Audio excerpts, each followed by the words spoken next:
جو لوگ ایمان لائے اور عمل نیک کیے ان کے لیے خوشحالی اور عمدہ ٹھکانہ ہے. جس نے یہ زندگی دی ہے صرف وہی اس قابل ہے کہ یہ اسی کی پسند کے مطابق گزاری جائے.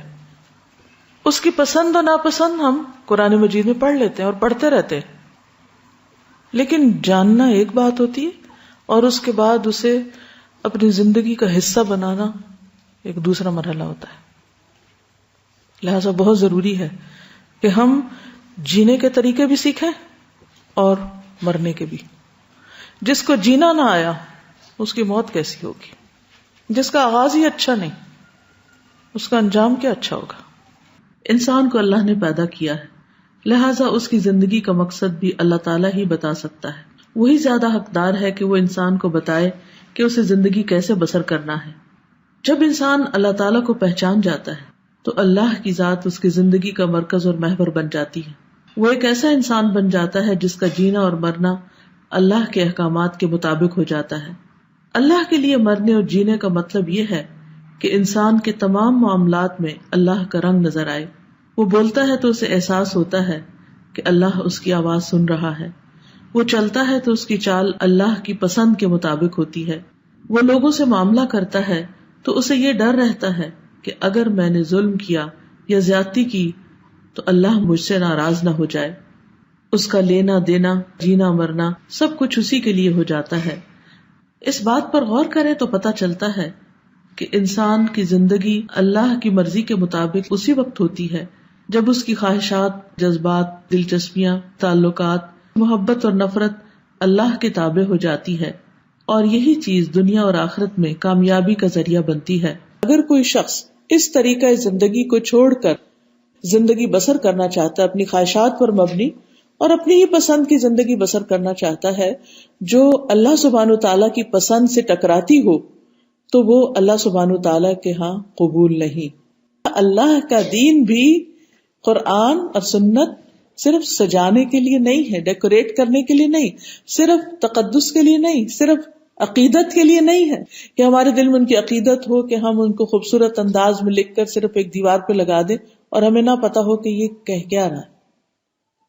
اچھی زندگی بسر کرنے کے لیے اور زیادہ سے زیادہ اس زندگی میں، اس دنیا کی زندگی میں بہترین انسان بن کر رہنے کے لیے، اور پھر برزخ کی زندگی کو خوبصورت بنانے کے لیے، اور اپنی آخرت کی ہمیشہ ہمیشہ کی زندگی کو خوبصورت بنانے کے لیے ایک ہی بات ہے، اور وہ ہے اس دین کو صحیح طور پر سمجھنا، اس کو جاننا، قرآن مجید اور نبی صلی اللہ علیہ وسلم کی سیرت اور سنت کے ساتھ مضبوط تعلق قائم کرنا، اس کو اپنے روزانہ کی زندگی میں اس طرح شامل کر لینا جس طرح ہم اپنے صحت کے لیے ایکسرسائز کو، کھانے پینے کو اور باقی چیزوں کو ضروری سمجھتے ہیں. اور جہاں کہیں ہمارا گزارا کھانے اور ایکسرسائز سے نہیں ہوتا وہاں ہم مزید سپلیمنٹس، وٹامنز یا پھر کوئی دوا کی ضرورت ہو تو وہ بھی لیتے ہیں تاکہ ہم ہیلدی انسان کے طور پر اس زندگی کو انجوائے کر سکیں. تو اسی طرح اگر ہم آخرت کو انجوائے کرنا چاہتے ہیں اور ایون دنیا کو بھی سکون کے ساتھ بسر کرنا چاہتے ہیں تو ہمارے لیے لازم ہے کہ ہم ان احکامات کو جانیں جو اللہ سبحانہ تعالیٰ نے اپنے بندوں کے لیے اس دنیا میں بھیجے ہیں. جس کے اعمال اس کے مطابق ہوں گے وہ کامیاب ہو جائیں گے، اور جس کے اس کے اپوزٹ ہوں گے وہ ناکام ہو جائیں گے. اس لیے ہمیں یہ ساری چیزیں ایک کے بعد ایک، چاہے وہ ایمان سے متعلق ہو، چاہے وہ ہمارے روزمرہ کی عبادات سے متعلق ہو، چاہے معاملات سے متعلق ہو، چاہے ادب، آداب اور مینرز سے متعلق ہو، سونے جاگنے، کھانے پینے، اٹھنے بیٹھنے کے، میل ملاقات، دوستی، ہر چیز کے جو آداب ہمیں زندگی میں سکھائے گئے ہیں، ہمارے دین نے ہمیں بتائے، ان سب چیزوں کے مطابق پھر ہمیں اپنی زندگی کو ڈھالنا ہوگا. انسان کی یہ نیچر ہے کہ وہ جس ماحول میں جاتا ہے اس کی بہت سی چیزوں کو دیکھ کر وہ اڈاپٹ کر لیتا ہے. بعض اوقات اس میں کچھ چیزیں تو اچھی ہوتی ہیں لیکن کچھ چیزیں ایسی بھی ہو سکتی ہیں جو آپ کے دین سے مطابقت نہ رکھتی ہوں، اس سے ٹکراتی ہوں.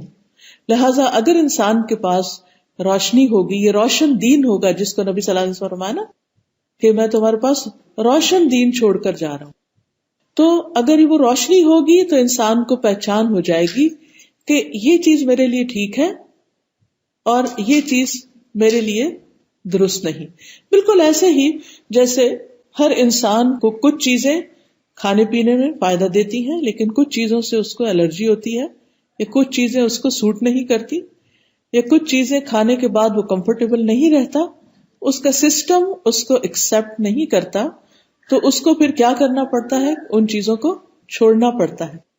ورنہ بعض الرجیز تو آپ نے دیکھا ہوگا اتنی شدید ہوتی ہیں کہ لائف بھی رسک پر آ جاتی ہے اگر ان چیزوں کو نہ چھوڑا جائے, حالانکہ وہی چیزیں دوسرے مزے سے کھا رہے ہوتے ہیں اور انہیں اس سے کوئی بھی تکلیف نہیں ہوتی. اسی طرح مسلمان کی زندگی میں بھی کچھ چیزیں ایسی ہیں کہ جن کو اسے چھوڑنا ہے, اور وہ ہے اللہ سبحانہ تعالیٰ کی حرام کردہ چیزیں, اس کی ناپسندیدہ چیزیں. اگر وہ ان کو نہیں چھوڑے گا تو اس کی سکسیس اور آخرت میں اس کی زندگی رسک پر ہوگی اور اسے سخت نقصان ہو سکتا ہے.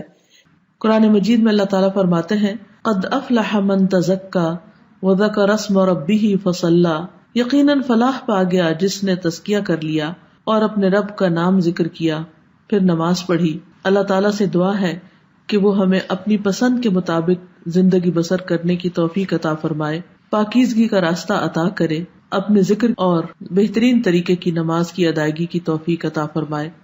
آپ سب کے لیے دعائیں اور نیک تمنائیں. السلام علیکم ورحمۃ اللہ وبرکاتہ.